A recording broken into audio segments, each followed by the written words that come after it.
page, and then Vlog on a blog. Tomorrow's news today. Get to the truth.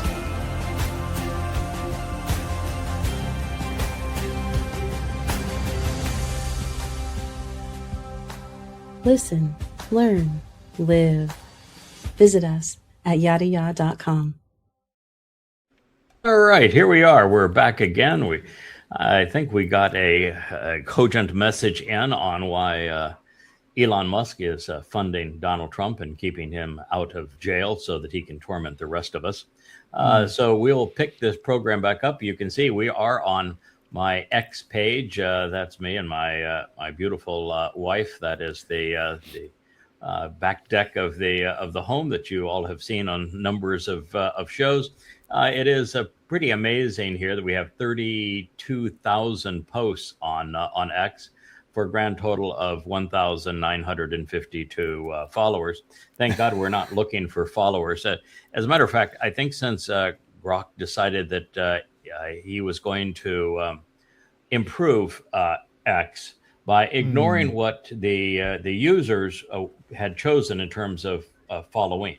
So I had the people that I had chosen to follow, and I expected to see their posts. That's why I chose to follow them. Sure. But Grok thought he was smarter than me.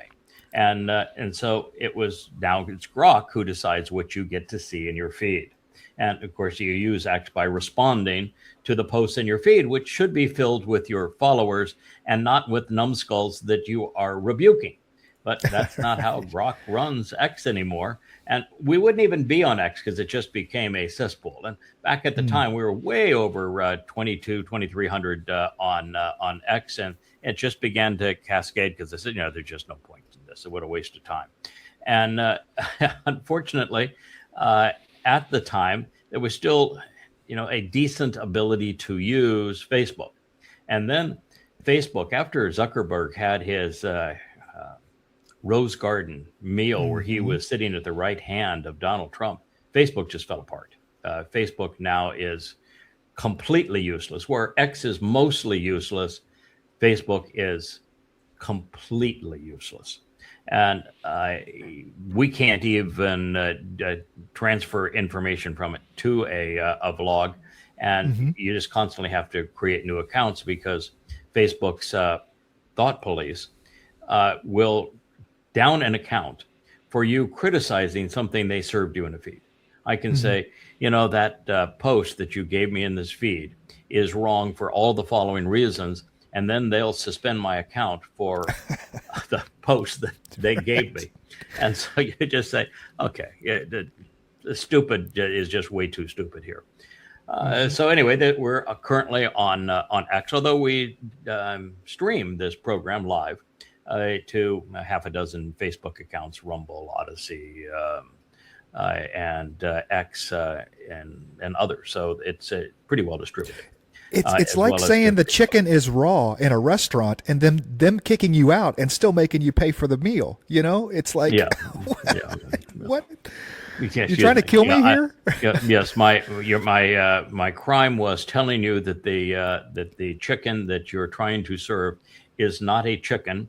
It's a snake, and it's toxic. So that's grounds for being kicked out. Yep. So there we are. All right. So we finished our condemnation on Trump, not on Trump, on Trump blackmailing Elon Musk, and we can assume that Grok didn't like that very much.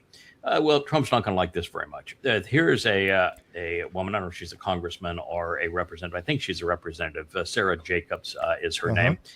She is grilling both Trump and Hegseth over the stupidity of the Iranian war. And her speech is actually quite good. Listen to it. The mental stability of our commander-in-chief is deeply important to our troops. It's deeply important to this country. It wasn't important to you during Joe Biden. I'll remind you that when there were concerns, Democrats came together, and he was not our nominee for president. So I encourage you to have the same courage that Democrats had. Mr. Secretary, you keep saying that he is the best commander-in-chief we've ever had, the best negotiator. 13 American troops have died More than 380 have been wounded. The Strait of Hormuz, which was wide open, is now closed. Less than 90% of traffic through the strait is still not going despite the ceasefire. The Iranian regime is still in power. It still has nuclear material. The war is costing Americans billions of dollars.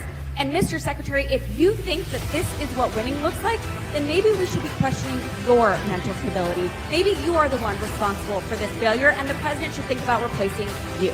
Mr. Chairman, I yield back. I yield back. Even he had to nod. Say, yeah, that's a good one.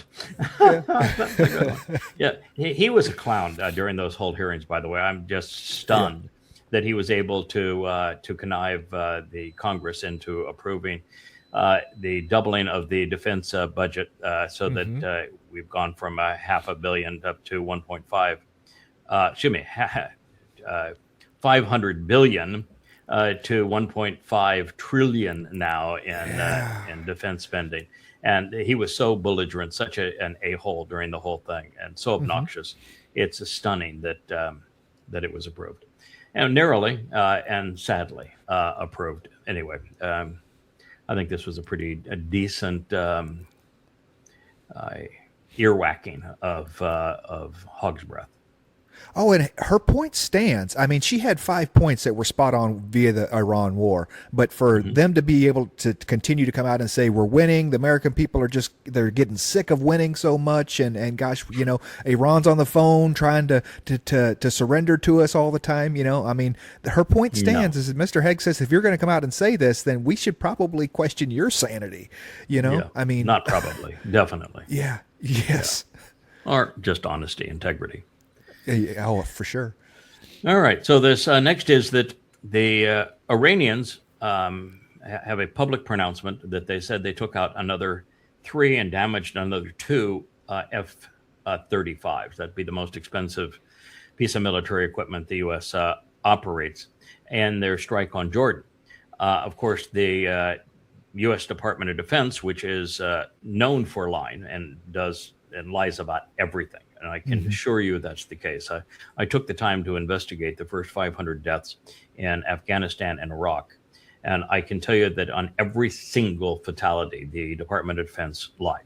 And I proved it. So this is a really scumbag operation that America projects overseas. And they say, no, may have damaged 1, but no big deal. And I've seen now satellite imagery of at least 1 F-35 completely destroyed in Jordan. And at this point, the Iranians have proved much more responsible and accurate in the reporting than has the United States. So it's probably another 3 have been destroyed and 2 beyond that badly damaged. Now, since the beginning of the Iran war, the U.S. has lost 45 aircraft.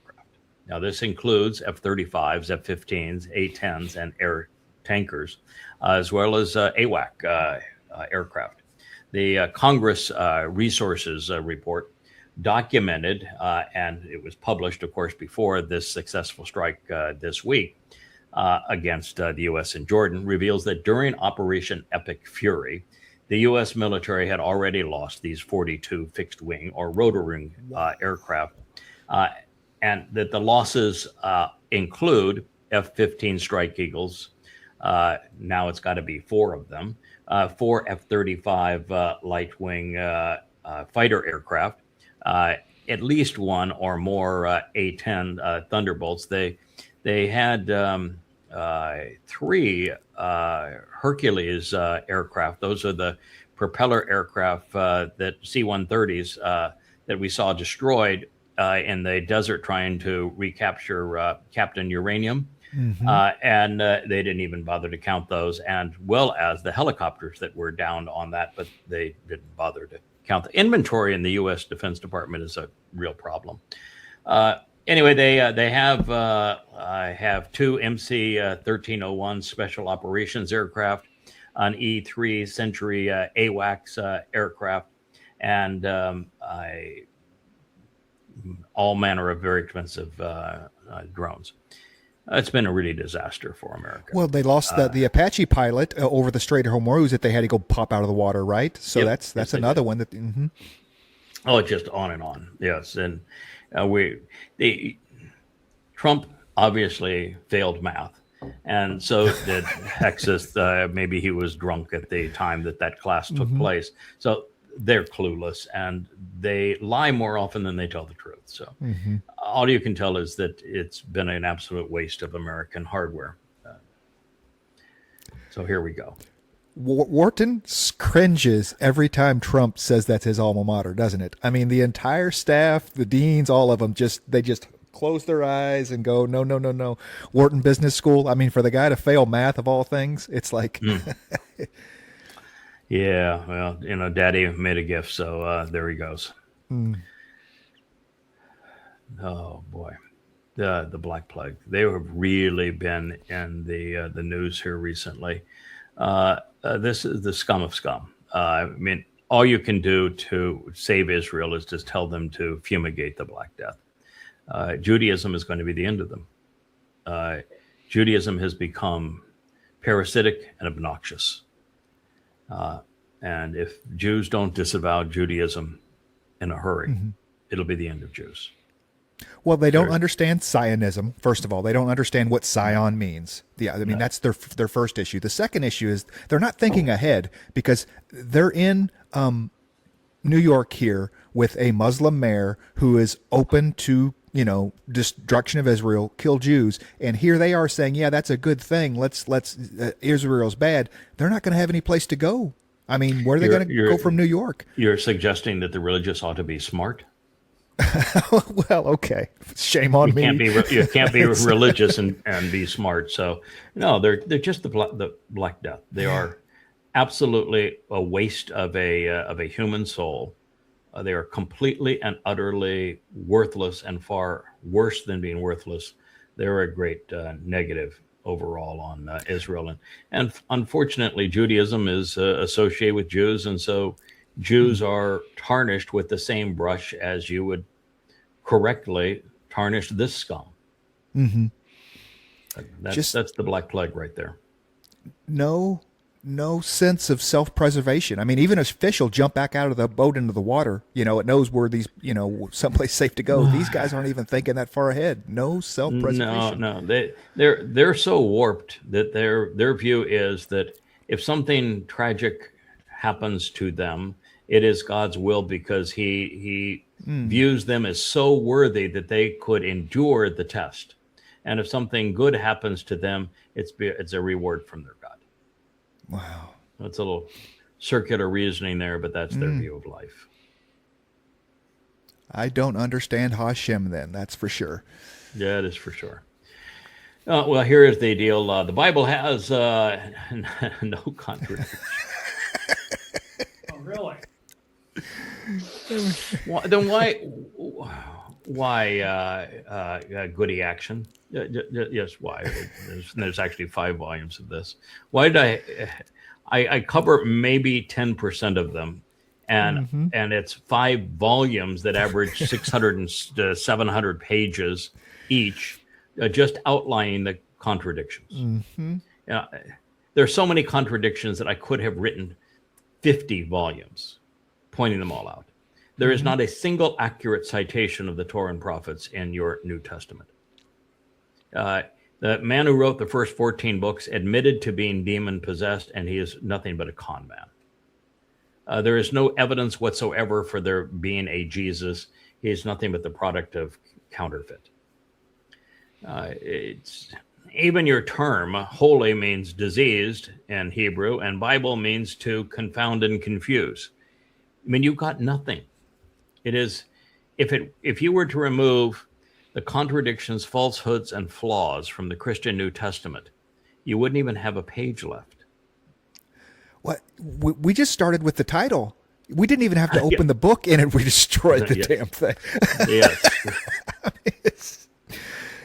There are 300,000 known variances that would be contradictions between the oldest witnesses to the rubbish that is in the Christian New Testament, the 69 codices of their New Testament written prior to Constantine in the mid 4th century. And there are 300,000 known variances between them and amongst themselves and amongst what is now considered the Textus Receptus or the Nestle-Aland 27. So you only have 180 some odd thousand words, and there are almost twice as many variations as there are words. That might be a problem. That might be a problem. That is not admissible as evidence. Sorry. No. That might be a problem. All right. So speaking of problems, the whole world has one common problem. No, they don't have one. Yeah, Islam is a problem. Well, but so are Twistian MAGAs. I mean, what a disease they have become. The moronic Marxists are a plague on this earth. In Spain, insane conspiratorialists, which number into the billions, are worthless and diseased. And then you have the trash that is all over, littering social media. Out of control militaries, politicians, religious promoters, and on it goes. No, the world, if you want to get down to it, the world does have one problem. Humans. Yeah. That's why God said right there, as soon as mankind became many, he says, I regret having created humans. The problem is humans. Yeah. He didn't say that about dogs. He didn't say that about cockroaches. Didn't say it about mosquitoes. No, I would fault him for that. I would fault him for that on the mosquitoes. We're going to have in fact, yesterday I said, listen, God, if you're not going to rid my office of mosquitoes in the evening, I am not working past 7:30. So they're biting me now. I'm not here to get another mosquito-borne disease. So I'm out of here. I'll see you in the morning. So I would kind of arm wrestle him on the mosquito. But if it weren't for the mosquito, there would be probably 3 times more humans on the planet. So he may be using the mosquito wisely, and I just need to put up with the irritation a while longer. Oh yeah, play this. It's devastating.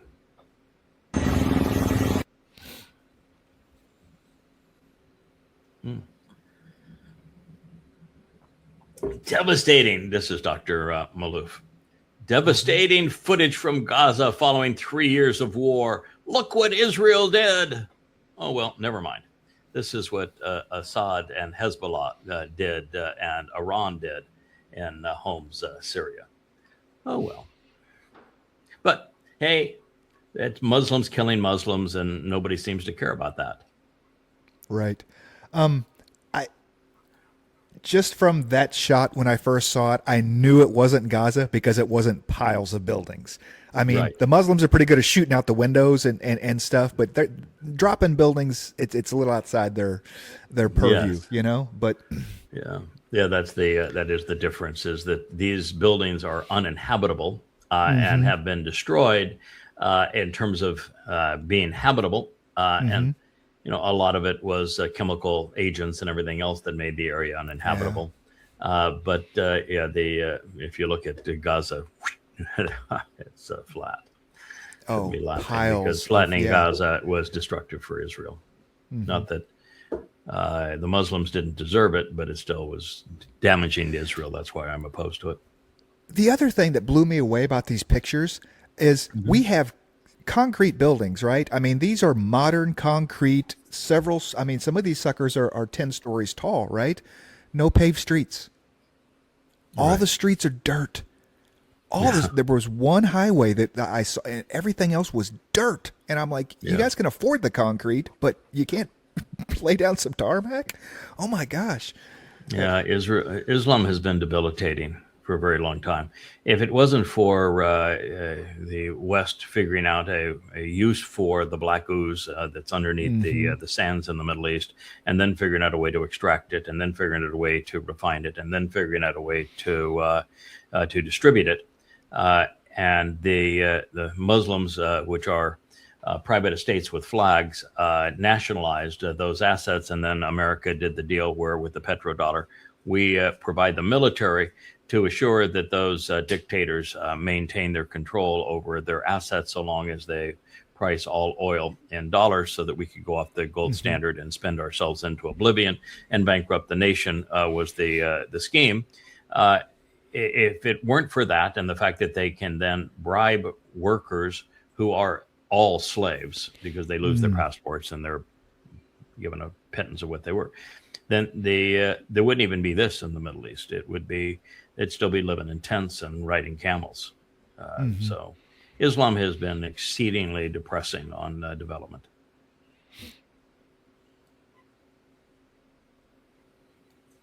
Yeah, this is a fellow that Rich may know. Is Roger Walters or Waters. He is from Pink Floyd, and here he actually is right. Now he may be dumb on most of the things he said, but here he is actually right. He just said, 25 million Russians died to save the world from Nazi Germany. It was Russians that won that war, not America. And now you've got Europe wanting to go to war with them. I mean, how could you be so stupid? Well, ask the late Lindsey Graham. Oh, you would, but he's dead. Oh, you could ask John McCain. Oh, well, you could, but he is dead. Yeah, sorry, but we made it was a real screw up there. That's America's war too. Yeah. Yeah, this is pretty much ouch. You can play this. I think it either has a translation to English or closed captions. China's nuclear policy remains highly stable, consistent, and predictable. We advocate the complete prohibition and thorough destruction of nuclear weapons, follow a policy of no first use of nuclear weapons, and unconditionally commit not to use or threaten to use nuclear weapons against non-nuclear weapon states or nuclear weapon-free zones.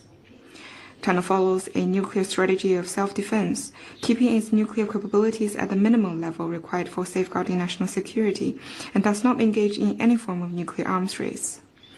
China's nuclear strength is essential for deterring nuclear warfare and safeguarding world peace and security, as well as global strategic stability. Yeah. Wow. By contrast, America's belligerent. We go off and we go to war with Iran not once but twice because we think that they may have a bomb even though they don't have a bomb. But to say they can't have a bomb, I mean, come on. Which side suggesting using nukes? Yeah, and yes, and have talked about using nukes to take out Iran. And then the last news conference, when he was asked again, would he consider using nukes against Iran?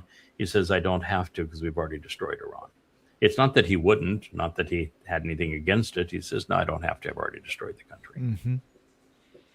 So Chinese are saying they're moral, and America's not. That's really an interesting thing because in America, it's always been perceived that the communists, and that's a communist government with a free enterprise economic system, that the communists were immoral.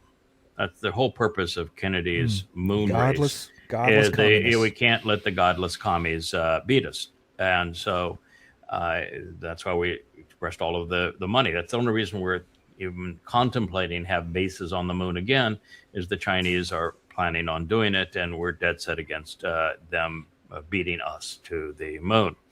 So it's just our ego and this religious ego that they're godless commies and therefore immoral. But the fact is that Twistians are the most immoral people on the planet, and Twistian MAGAs are the most immoral people on the planet. And China happens to, and both China and Russia happen to be vastly more moral than the United States. Yeah, they even go so far as to talk about not engaging in wars in non-nuclear countries. You know, I mean, that was fast. I mean, China has always been, hey, we'll just buy you, right? I mean, No, China doesn't even. It's not even that bad. I mean, first of all, almost every war has the United States as an instigator in one way or another. Oh, China's not an instigator in any war. Right.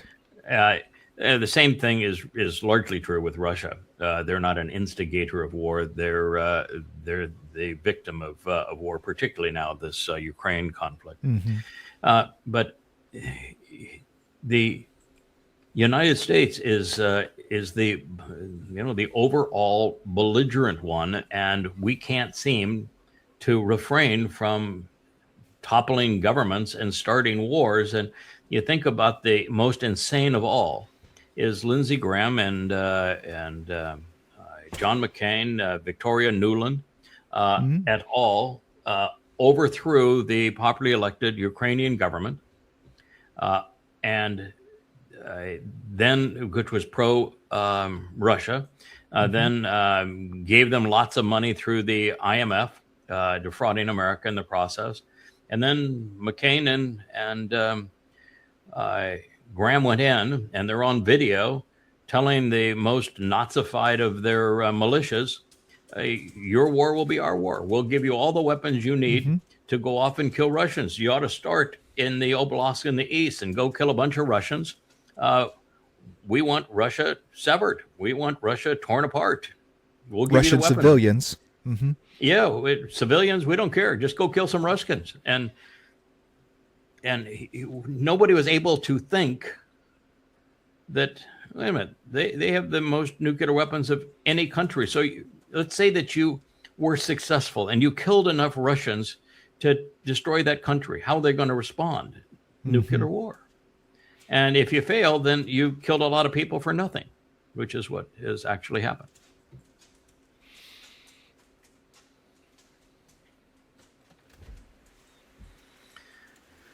So there's some IDF, either IDF soldiers or they are Israeli police.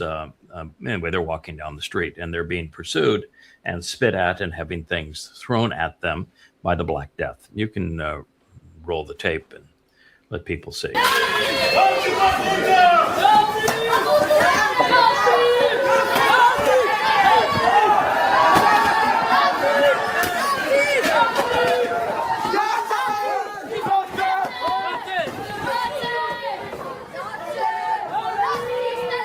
Now, I'm going to tell you what I'm going to do, because I'm going to do it. Israel doesn't have the character or courage to do it. But I'm going to scrape them all up, every single one of them. And if Gaza still exists at the time that we start this, I'm going to deposit them all in Gaza. And should any of them survive Gaza, I'm going to terminate all of them. That is all you can do with an infectious disease like this. This is a black plague. The Haredi are the scum of the earth. They are an absolute parasite. They're destroying Israel. And Jews are going to have a tough time surviving them. Yes. This is the greatest threat there has ever been to Israel. And it is the Haredi.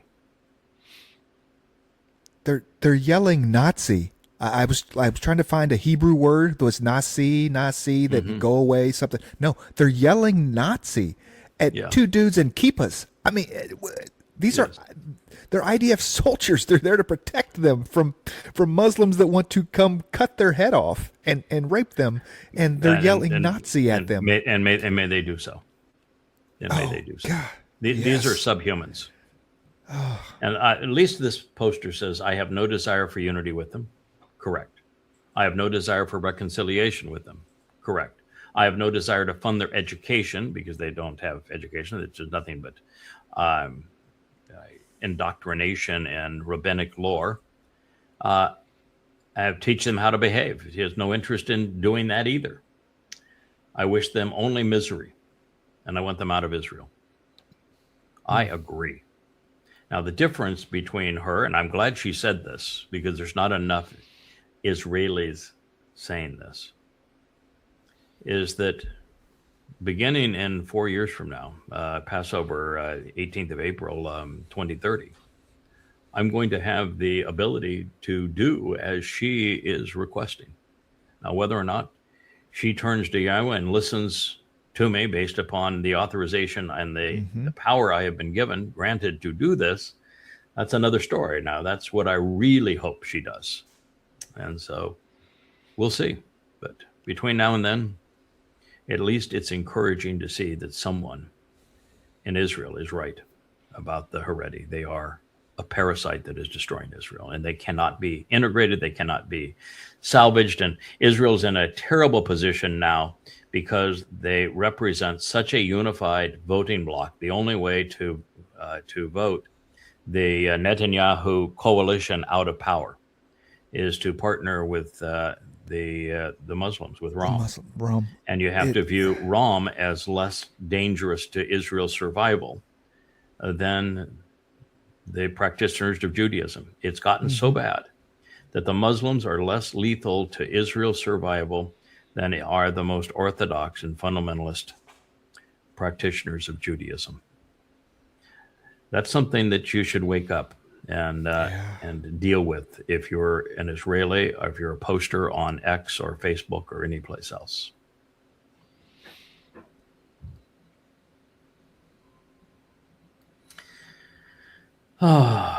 There just is no point.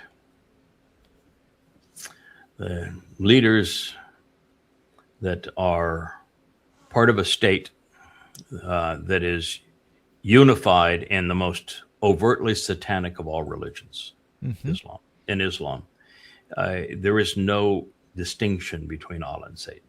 They are one and the same.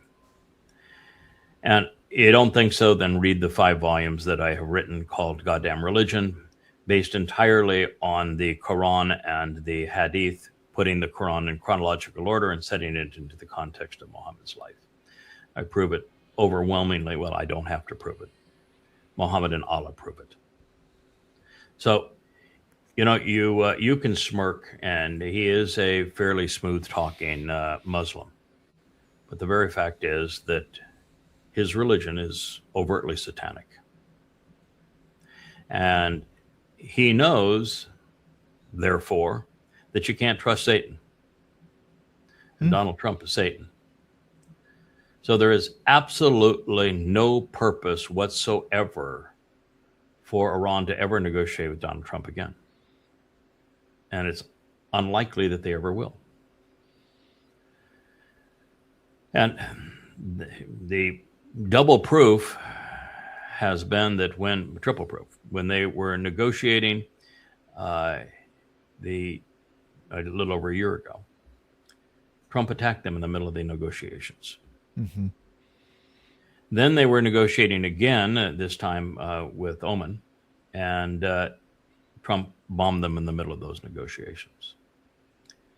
And then the war went really badly for Trump in the United States, and Trump was looking for any way out of this war, and he agreed with the Iranian 10-point plan, which we devoted an entire show on the vlog to presenting, which was a complete surrender of the United States. And Trump said, I agree with it, and we will go and we'll negotiate the details on the basis of it, but it has been largely agreed to.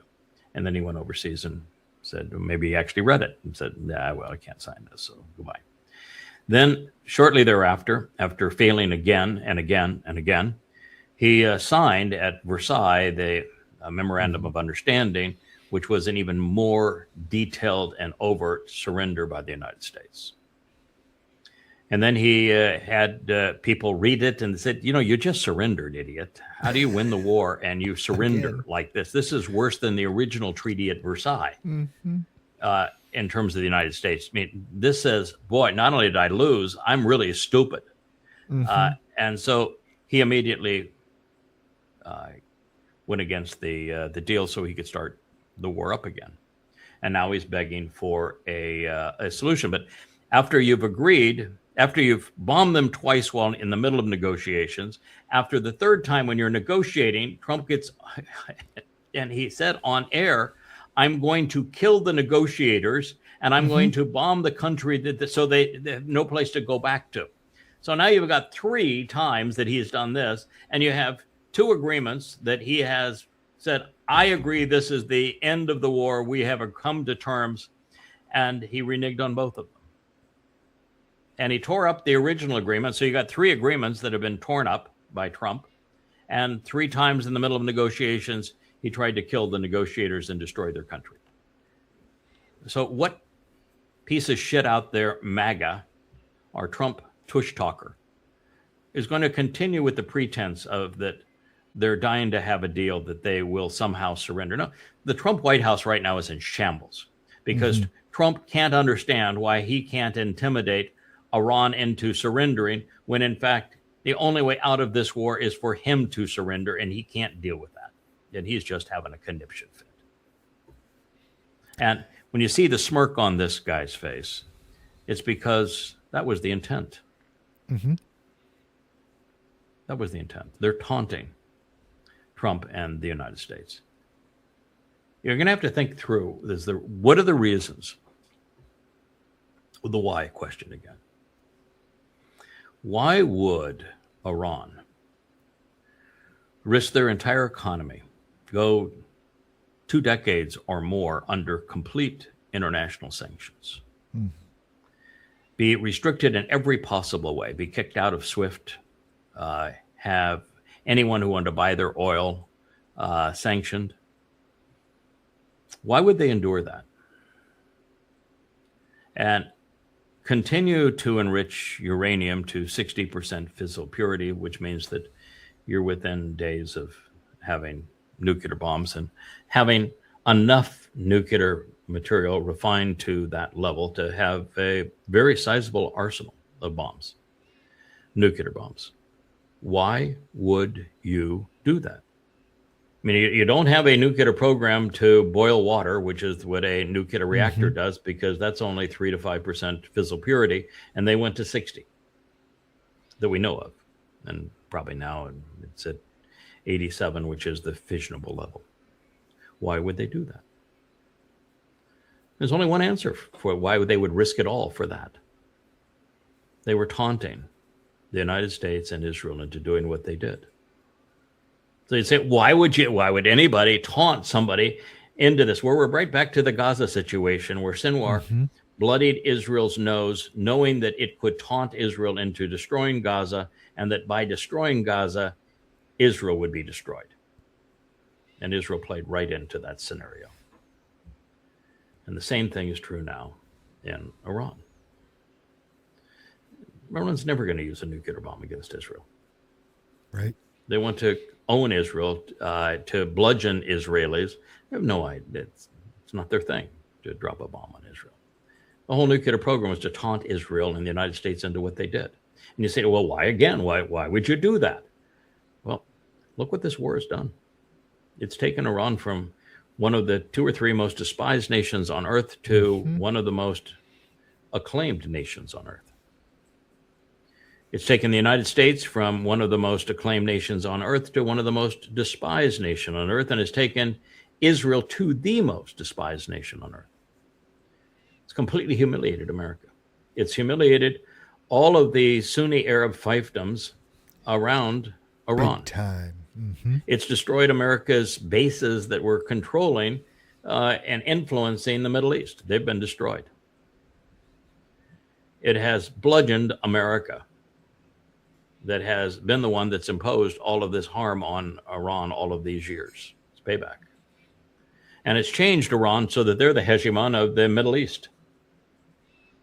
They control the Strait of Hormuz. They have total sway over the even survival of the Arab dictators and fiefdoms that surround them. They control the Red Sea. They control it all. They put them in a dominant position. That's the reason why they are taunting America. And even now, they're becoming much more aggressive in taunting America because they know there's really nothing America can do. It's spent its wad, and its wad didn't stick. And now Iran's in a dominant position. The strike on Jordan was really the first time that Iran has escalated on its own initiative. Every other strike was in retaliation for a prior U.S. strike. That strike was on its own recognizance, and it took out very expensive F-35s, killed some Americans, and Trump said, well, then I'm going to hit them back. I'm going to hit them back. hit the effing shit out of them. Okay. You know, keep on escalating, keep on doing what has failed, and prove your insanity. While he smirks. And I don't know if it's this clip or the next one down with him talking. He goes point by point. That is exactly what their plan was. I mean, is to taunt, and we have every time we've retaliated, you know, with a little bit more extra. I mean, maybe it's this he one. lays Because it all out. The next one is like my fingers on a chalkboard. So it's where he is debating with an American that's pro-Israel, Dershowitz, I think, and he is because he is giving a host that favors him over Dershowitz, he's able to outshout Dershowitz, and he lies about the Pakistanians. So it may be this one where he presents his case. You can go play a little bit of it. I mean, they're winning. Yeah, he's smirking. The Iranians have zero interest in talking to Trump. They will not talk with him. They will not talk with the United States representatives. And this is the problem with the media in the United States. They're all deeply compromised, especially Fox News. So he's saying, he said, I think, remember, after 30 days of bombing, the Iranians came to, no, there's nothing to remember. This is just a fabrication. The Iranians right now are sitting and waiting for the next round of conflict. If Trump escalates, the Iranians will escalate. If the United States continues with these limited attacks, Iran will carry out limited attacks plus, because the Iranians over the last 13 days have been hitting the Americans harder than the Americans have been hitting Iran. Every night when the Americans would strike, the Iranians would strike back, but they'd add a thing or two to put pressure on Trump. And I think we've seen the results. We've seen how much damage has been done. And Iranian capabilities this time around have been more impressive even than the 40-day war, and in their precision and the amount of damage that they've done. And I think it's becoming clear that the Iranians are not running out of anything. I watched an hour-long presentation last night by an MIT professor. So you know you're really an insomniac if you're watching a hour-long program by an MIT professor. And he by his own admission, he is drier than dust. His subject matter was missiles and interceptors. And he was discussing the level now of the Iranian Fatah missile. And he says that the Iranian Fatah missile is now substantially superior to the second to the top Abrufnik missile from Russia, and that it has a devastating impact because of both the kinetic yield and also the ballistic yield of the missile. But he said the missile is the warhead is completely maneuverable. The warhead actually has its own rocket motor, and so it can accelerate, decelerate, can veer in different directions. It has navigational fins. And he said prior to that missile, the United States was down to an infinitesimal impact on interceptors. And he says with this missile, it's less than 1%. That the THAADs, which costs upwards, $10, $20, $30 million a piece, and the Patriots, which are multi-million-dollar interceptors, have a less than 1% impact on these missiles. So that he went on and just said, I can explain to you the dynamics of it and why this is the case. And he went off and did it. It was really exciting. But the fact of the matter is that the Iranian missiles now are not interceptable by U.S. defensive systems. And the U.S. defensive systems now are at least a decade behind and are essentially useless. And the difficulty here is that it was always, like shooting a moving object at a range of the edge of space. where you have the satellites pick up, there was a launch, but the satellites can't tell you where it's going. And then these very expensive radar systems that are tied to these missile systems for the U.S. have to then pick up where the missile is going. But the Iranians destroyed all three that we had in the Middle East. They're billions of dollars apiece. They destroyed all three the first day of the war. There's now one being disassembled in Korea that they want to transport probably to Israel. It'll probably last a week.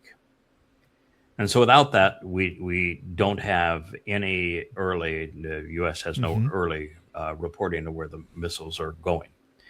And the thing that worked is ballistic trajectory, so that if the missile goes up, it will follow a flight plan down, and you can send your interceptor to that point. And, we had about a 50, maybe 30% chance of intercept. So if you send up 3 really expensive interceptors, you had a likelihood of intercepting the ballistic trajectory. But the moment they stopped following ballistic trajectory, the moment they went hypersonic, the systems were completely inept. They're an utter and complete waste of time. You might as well just be sitting there with a butterfly net. Yeah, and that's you need where, 2 points that's where of data. Israel is. That's where the United States is. That's where all of the Middle Eastern fiefdoms are. Yeah, you need 2 points of data to predict the flight path of this thing, and then you throw and your radar can't get around fast enough before it's already on you with a hypersonic for sure. I mean, it's but maneuverable is the bigger issue. If it moves at all, you're gone. And then there's also countermeasures, which are part of every Russian missile, for example, in terms of intercontinental ballistic missiles. The countermeasures cause the perceivable target to go from 1 to 20 or 30.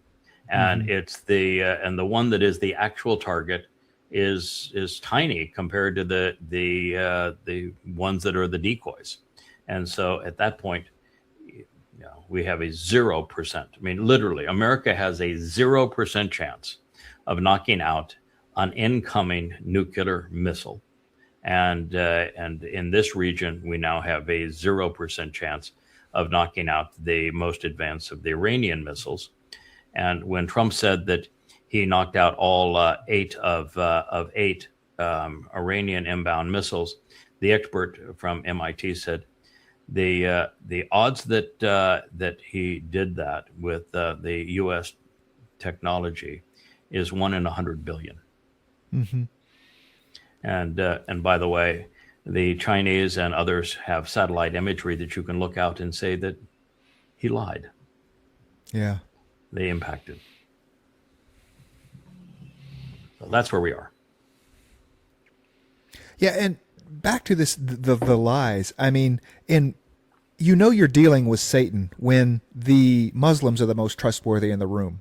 I mean, it's Satan against Satan. I mean, this is the Iranian war is Satan's wet dream. It is literally Satan v. Satan. And you'd say, well, why would Satan fight Satan? That is Satan's primary thing. That is Satan's primary gig. And until you understand Satan v. Satan, you can't understand religion. It's that simple in Islam. They will fight to the death. I mean, 2 Muslims meet, and they're the last 2 on earth. They have to fight to the death. And if you tell a Muslim that Allah is Satan, they'll say no, because the Quran condemns Satan. No, it really doesn't. But to the degree that you can interpret it that way, because there happen to be entire surahs of the Quran that are named after and devoted to demons. And we're told that the demons love the Quran. And every time there's a discussion between Allah and Satan, you can't actually tell who's talking. They have exactly the same message. And of course, Allah spends all of his time in hell torturing people. And everything that Allah says is equivalent to what Satan wants. So it's obvious that Allah is Satan. So why would Allah besmirch Satan? Why in the Christian New Testament does their Lord God criticize Satan? And the answer is just so obvious. It's odd that I'm the first person to recognize it and tell it to you. But the fact is that Satan hates the adversary title. Hasatan means the adversary. What has been transliterated as a name is actually a title, the adversary. That is what Hasatan means. Now, he doesn't want to be the adversary. He wants to be, and in fact, he's programmed to present himself as God. And so you can't be worshipped as if you were a god if you are wearing this adversary title. So what does Satan have to do to be worshipped as the Lord God of Christianity, as Allah and Islam, as Hashem and Judaism? He has to go to war with the adversary title. So he does all the time. That is the essence of Christianity, Islam, and Judaism, is Satan's war against the title that God gave him. And so when you're looking at this war where Satan incarnate, Donald Trump, is waging a war against the Islamic Republic, which is based on Satanism, you have Satan v. Satan, and Satan loves it. Why? Because he hates people, and wars kill people. You know, the first victim of war, of course, is the truth, and the second is people, and he hates people. Yeah, it's the nature of being the adversary. You're adversarial to everything. It's none of it's me. The truth, life, all of it. Surely this man was God. So here, let me just show you how miserably pathetic Christianity is. The testimony that says, surely this man is the Son of God, is coming from the beast. It's coming from Imperial Rome, that was there subjugating and oppressing God's people. It's coming from a man that, I mean, it never actually occurred, but they're still trying to create credibility by saying a man representing the most vicious regime in human history. That regime that subjugated Jews and all of Europe and was so brutal to the world that God says is the most vicious, red and claw and tooth, that regime is the one that you're going to for an endorsement of your religion. How in the world could you be that pathetic? I mean, again, that's be like asking Satan if he would endorse Jesus. Well, yeah, sure. Allah too, for why we're at it. In fact, I'll even endorse Trump for you. That is the equivalent of this. And yet they can't see it. That's how blind the faithful are to reality. That's really, really pathetic. Salah, Chad. You should be embarrassed. But you're not. Which means you're a half-tard. Or a no-tard. No-tard. So this is Trump Commerce Secretary, and he is telling everybody that this next quarter is going to be robust. Oh man, the dumpster, we got it ignited. Wall Street's going to soar. We're going to make people rich, and the economy is going to be great. Now, mind you, for the most part, he has eliminated all of the reporting mechanisms for the U.S. government pursuant to the economy. So he hasn't replaced those people because, well, their information is contrary to what he wants you to believe. Well, guess what? The information was disastrous. Growth fell to less than half of what it was projected to be. And so you get the Commerce Secretary, and he's saying, oh, going to be great, robust. We're going to be terrific. And it came in at half of what it was supposed to be. Yeah, second quarter 2026. This guy this was in December. He was the amount of money flowing in from all the Trump plans from outside, overseas flowing into the United States. I mean, we're going to see upwards of 4% growth second quarter of 2026, and they come out with 1.5. And that's a lot. And even that's a lot. Well, and even that's a lot. That's a lot. And adjusted for inflation, it would actually be the economy is cratering. But yeah, do you think he's going to apologize? No. You going to hold your breath? got to maintain the illusion. No. Yeah, maintain the illusion. Okay. See how that works out for you, MAGA. All right, so this is pretty brutal. We got to play this one. We got to play this one because I love hoses. I love fire trucks. So. Okay.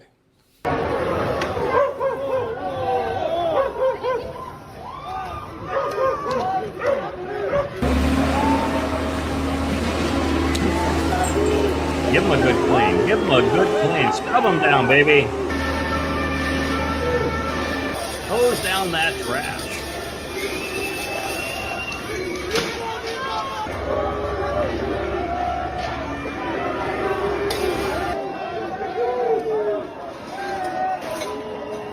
Most of them are Marxist thugs.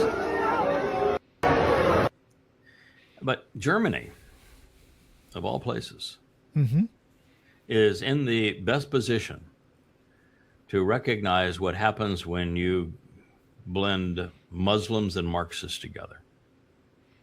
Because this is a replay of what happened when the Grand Mufti met with Hitler.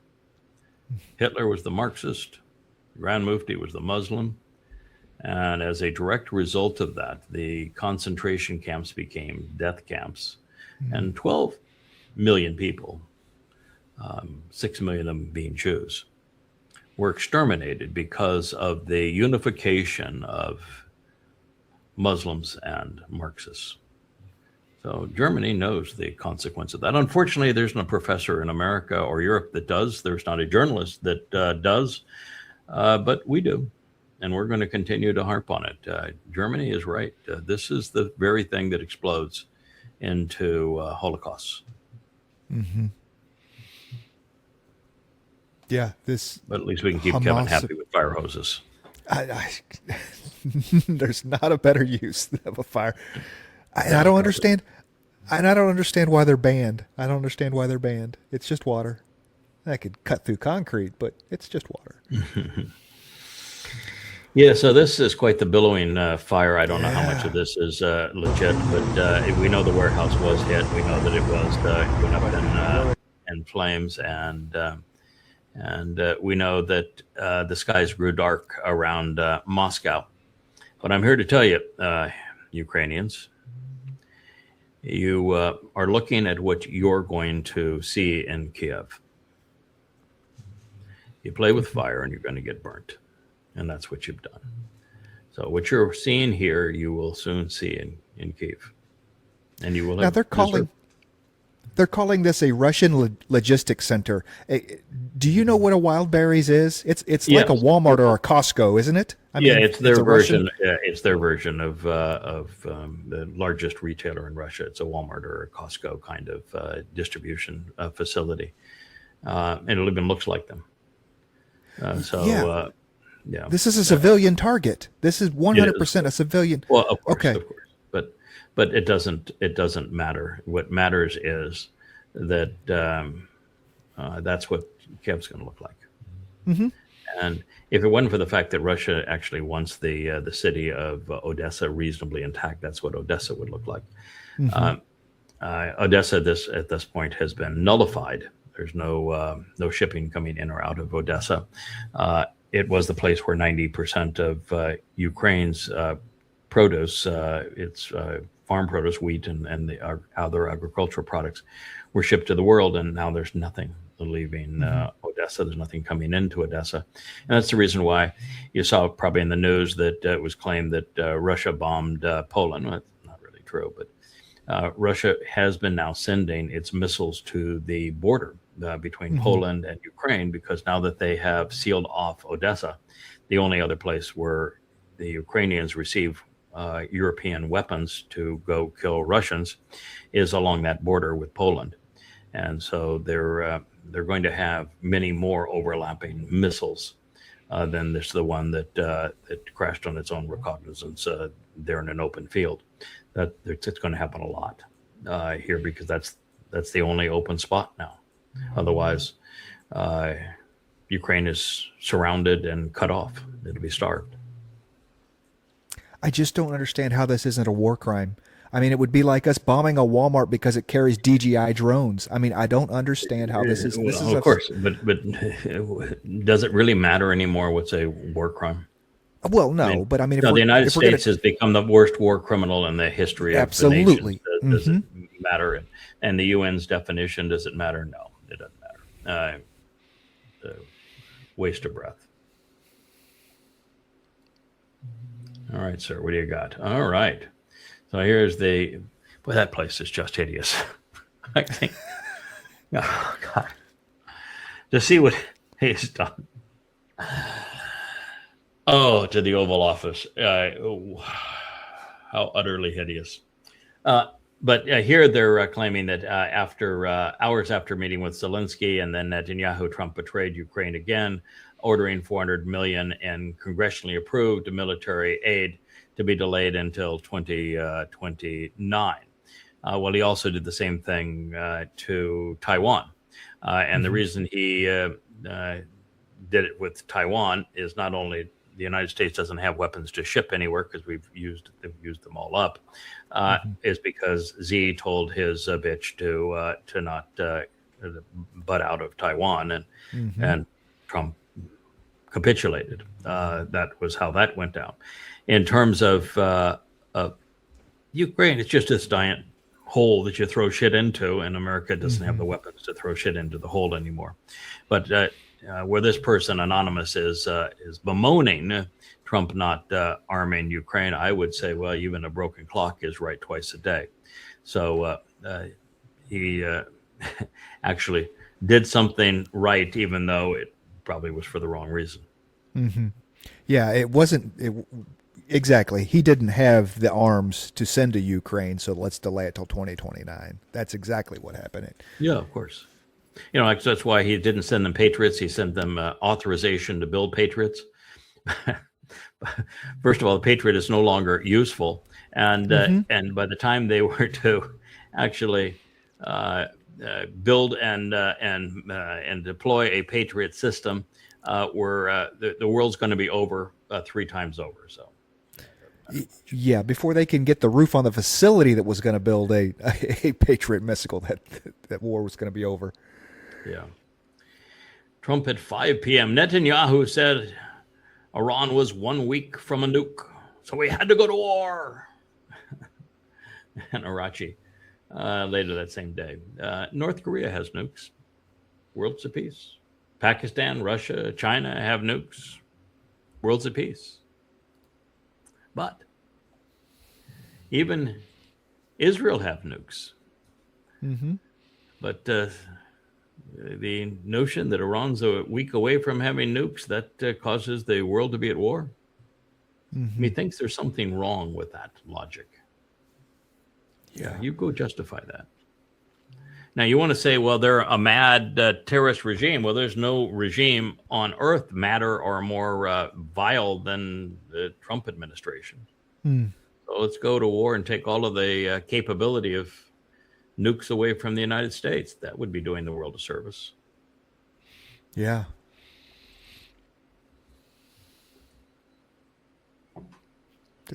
What happened here? Oh. You know, the anti-Semites have gone just absolutely bonkers on AI talking heads. Rabbi doesn't exist. He doesn't make any such statement. The whole thing is fake.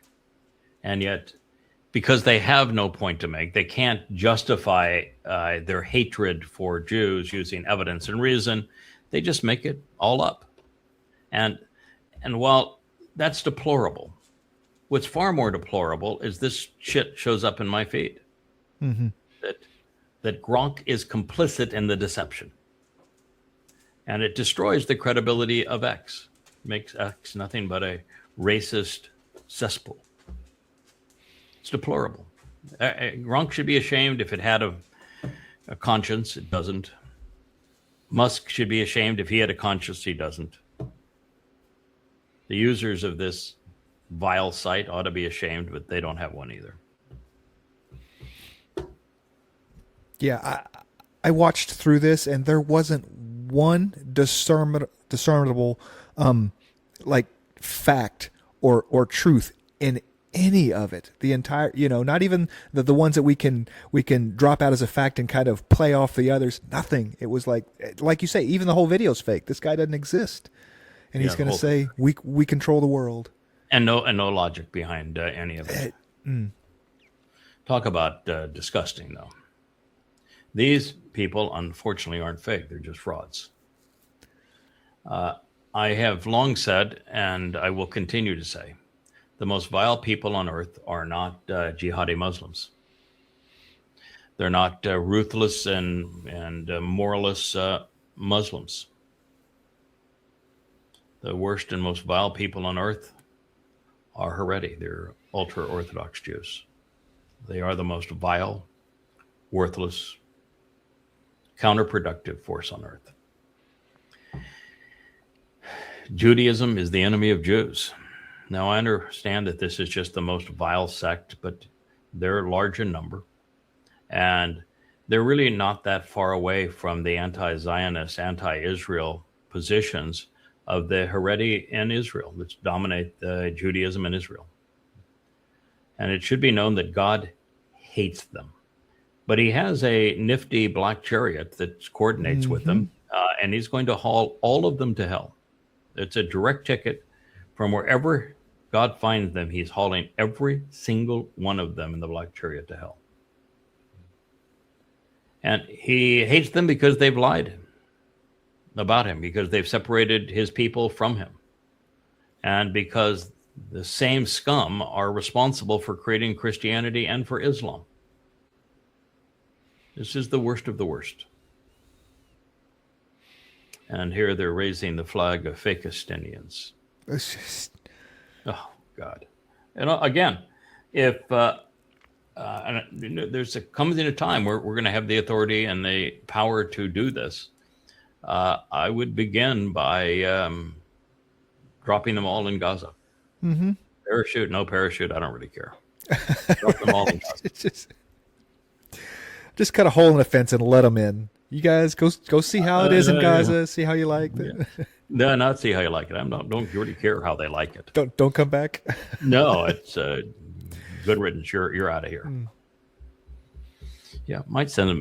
The Sudan would be a good spot to send them. Somalia, Algeria, a lot of lovely places. Could send them to Afghanistan, Syria.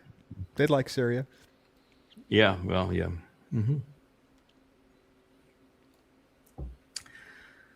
Putin is saying here that, and this is years ago, he's saying, do you really want to go to war against Russia?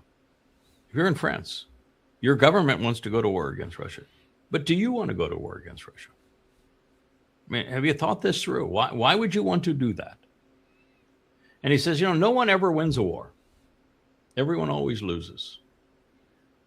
And this war, of course, was started by the United States, and the flames of war were fanned by the EU. And it's ultimately going to torch those who have promoted it. Now, I only wish that, Putin would gain the conviction of his words and respond and respond before it gets to be to the point where the only response is nuclear. I mean, I have no influence on how that's going to play out. I can rid Israel of scum and ultimately dispatch all of these buffoons, but I can't do that for another 7 years. But this is really, it's really sad how people have been played for fools, and how they are honkering for war. The U.S., 30% of Americans want Trump to continue to war in Iran, that think that he did a noble thing in Venezuela by kidnapping their leader and stealing their oil. People are now waking up to the realization that we've said for some time, that Trump made a speech where he said that he was taking the proceeds. They're in a bank in Qatar. not coming to America. It didn't go to Venezuela. He just simply stole the proceeds. It was something like $13 billion. Okay, I was going to say it was like 13 billion was the last number I heard. Well, that's the reported number. But it's if you actually look at the amount of oil that has been shipped out, and it's it's not great, but the amount of oil that's been shipped out, it's closer to 50 billion. Wow, it has disappeared.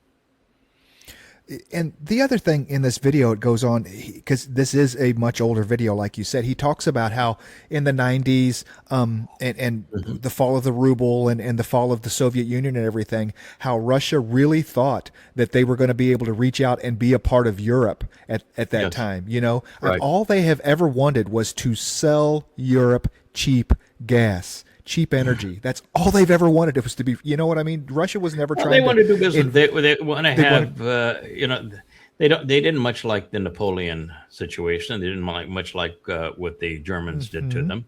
They didn't much like what the Turks did to them. They didn't much like even what the Japanese did to them. They're tired of being everybody's target for fighting wars, and they're tired of having to sacrifice the lives of their sons and daughters to defend the world from the tyrants. They're just tired of it. They just say, "Why can't we just all get along? You're the Europe. You're the wellspring from which war emerges. Why not recognize it's really a stupid idea and don't do it again? We don't want war with you, but you seem insistent on war with us." Yeah, I just wonder where that mindset comes. The Soviet Union had fallen, the big bad guy was gone, and then all of a sudden it was Russia again. Russia bad. No, you don't want to know why that happens. It's pretty simple. When you're in countries like, well, really any country, but let's just use the democracy where you have to have votes, and things are not going well. You're accumulating debt. Your industry is crumbling. Your graft is accelerating. Things are not going well. The only way you can control people at that point is to have an external boogeyman. You have to have somebody that you can rally them around to hate. And you can say, yes, you're suffering, but the reason you're suffering, the conspiracy is that Putin's a bad guy. And if we go off and we 86 Putin, then everything will be good.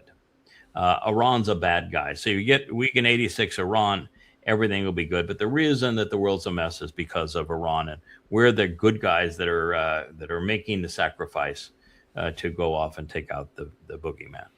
And it's always a pile of lies. And it's propaganda. But that is what has happened. And sometimes it's augmented in terms of the choice of boogeyman is pretty typically identified with what is the wealthiest country in terms of natural resources that we can exploit, so that we get a 2-for-1 with our boogeyman. We not only fool our own population to think that we're doing a noble thing and that they make the sacrifice for the big military and everything else and deficit spending, but also when we prevail, we get to control their assets, which is what we've done with Iran for the last 100 years. It's what we're trying to do with Russia, what America is trying to do with Russia. So those are the two motivations. It's the same plan from Zabritsky. Oh, yeah. I mean, that was his plan. Let's do what we did Ukraine and Afghanistan, and we just continue this playbook. Yes, it's the CIA and the military-industrial complex has had pretty much the same scheme. Yeah, and when you recognize what America did back under the peanut farmer president, Jimmy Carter, and Zbigniew Brzezinski, his whole concept was that we could give the Russians what they had given us in Vietnam. And so he armed the Taliban to go and kill Ruskies. And then that when they prevailed, they said, well, we need a new enemy, and America became the new enemy that we had armed. So it's a real tragic thing that we have done to ourselves, and we just create all manner of propaganda about it and lie to everybody, and people believe it. I can see Russia from my house. Yeah, of course. This one is really vile. This is Mardani, the professor, he is vile in this one. And the problem is that he has a host who is an anti-Semite, and the man he's arguing with, Dershowitz, is not very bright. And so he's able to scream over him, but what he's screaming here is just all manner of lies. He has every reason to hate Israel, but among those reasons are not the Fakistinians. There is no Palestine. There is no Palestinian. There has never been a Palestine. There has never been a Palestinian. The whole thing is a lie, and it's an ethnic slur to used to destroy Israel, and it has been for a long time. And he's actually well enough educated to know that he's promoting his lie. He just found a place where he could be an anti-Semite, and he went on a rant. And the sad thing is that he is normally a sane, moral voice for the Iranian-U.S. conflict. But when he goes off script and starts to attack Israel based upon Gaza, he becomes just a religious whore. And this was really disgusting. And he knows it. They have the entire Muslim world has absolutely no problem sacrificing Gazans trying to bring down Israel. Sinwar sacrificed Gaza. He was officially the mayor of Gaza, and he sacrificed Gaza to bring Israel down. So, Arafat was, the whole thing was, we're going to sacrifice Muslims under the pseudonym Palestinians to bring Israel down. This is the whole strategy is we'll sacrifice Muslims to be martyrs to bring Israel down, because they'll look at what Israel is doing and they'll not recognize that it's the Muslims who are promoting apartheid and genocide and have been for 1,400 years. And the little idiot Marxists out there will actually rally to our cause and make the perpetrators of apartheid and genocide as Muslims look like they're the victims, and the people that have been victimized by it for 14 centuries look like the perpetrators, because,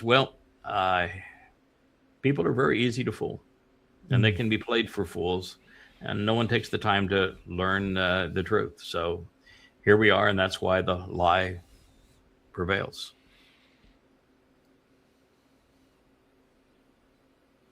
Yeah, this is an interesting video. We can end on this. So the Muslims are presenting this event as as Jews murdering a 14-year-old Muslim boy. However, they eliminate the beginning of the video. And what you see is this 14-year-old Muslim boy. He's got a knife, and he tries to slash the guts out of the Jew. So he goes to a Jewish police officer. He brandishes his knife, and you will see this guy right there in the black on the right. That's the full videos on the right. The one that the Muslims are promoting is on the left. You will see him come up against the Israeli police officer and try to stab him to death. And it is only when he runs away with his knife that they eliminate him. In other words, he deserved to die. There's no murder here. There is self-defense here. And it's just a shame how egregiously the Muslims will lie. Now, this is being presented by Vivid, who I have a huge bone to pick with. And in this case, he would have had a marvelous post if he could only say Islamic and Muslim rather than promote the myth of Palestinian. And he'd have been much more effective. But, we're never going to change the fact that he's disaster overall for Israel, even though this is worth seeing. Go ahead and play it.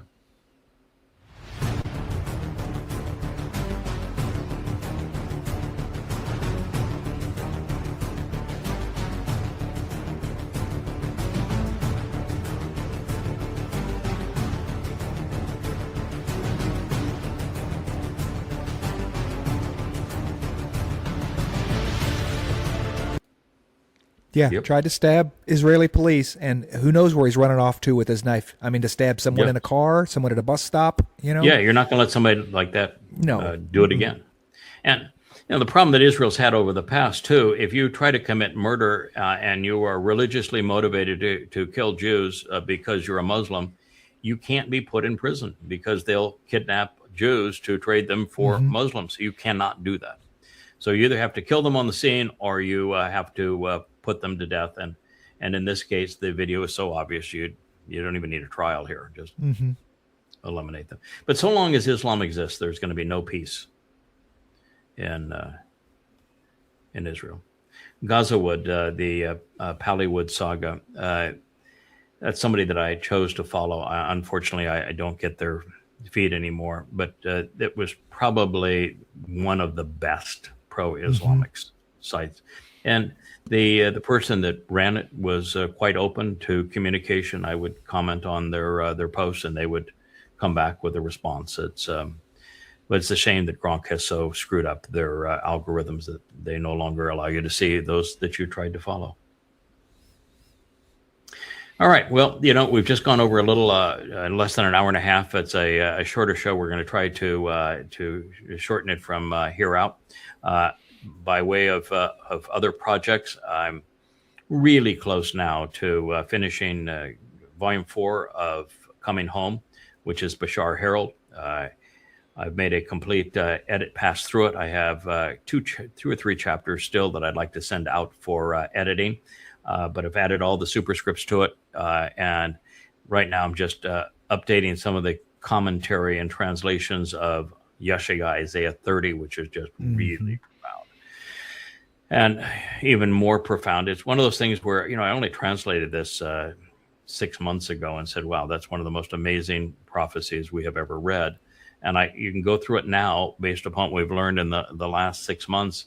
And we missed half of it in terms of just how profound it really is and how appropriate it is. And it just the nature of where we are in our growth curve at this point.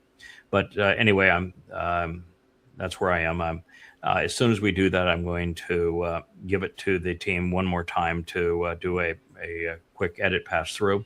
And then we will, I'm going to begin today editing Coming Home 5, which is word pictures. My longtime editor, JK, wrote me a note that I'll probably share on Family Hour tonight about his response to the final word picture. It just tells you where we've come, where we are.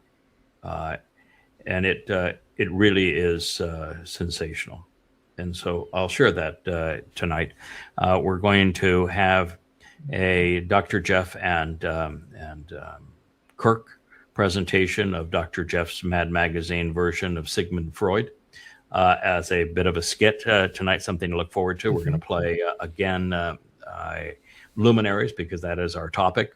And after that, we're going to pursue deeper into this marvelous story of Ruth and Boaz, and the import of their relationship pursuant to the world as we know it today.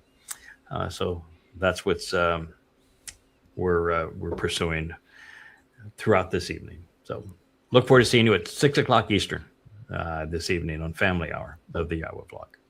Good day. Thank you, Rich. Thank you, Kevin. Hey there. Thanks for tuning in. That was Fetch. Gotta run now. Catch y'all on our next podcast.